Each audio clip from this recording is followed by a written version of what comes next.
How do mammogram false positives impact breast cancer screening?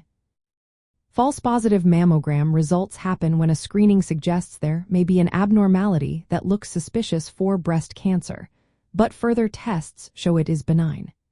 These false positives are quite common, especially in younger women aged 40 to 49, with about 10 to 12% of mammograms in this age group leading to such results. Over a decade of annual screenings, 50 to 60% of women can expect at least one false positive result, and around 7 to 12% may face a recommendation for a biopsy due to these findings. The impact of false positives on breast cancer screening is significant in various ways. First, women who receive false positive results are less likely to return for future mammograms. Research indicates that while 77% of women with negative mammograms return for subsequent screenings, this number drops to 61% after a false positive result requiring follow-up imaging. If a biopsy is recommended, the return rate is about 67%. For women who experience false positives on to consecutive mammograms, the return rate can fall to around 56%. This decline in adherence to screening is concerning because regular screening is crucial for the early detection of breast cancer. Additionally, the emotional and psychological impact of false positives cannot be overlooked.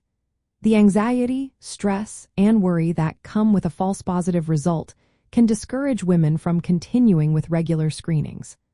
Although most women recalled for additional imaging do not have breast cancer, the experience can still be distressing.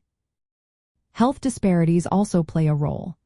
Certain groups, including Asian and Hispanic or Latina women, are less likely to return for future screenings after a false positive result. This could worsen existing disparities in breast cancer outcomes, making it even more critical to address these issues.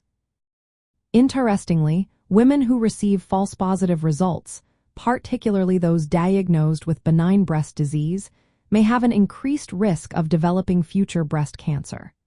Therefore, it is essential for these women to continue screening every 1 to 2 years, despite their previous false positive experience. False positives are more common in women with dense breast tissue, younger age, and those undergoing their first mammogram. Dense breast tissue can complicate the interpretation of mammograms, leading to more recalls for additional imaging.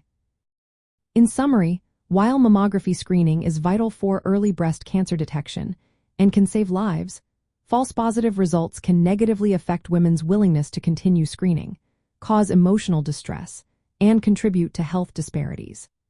Healthcare providers should emphasize the importance of ongoing screening, communicate clearly about the implications of false positives, and support women throughout the follow-up process to help mitigate these impacts.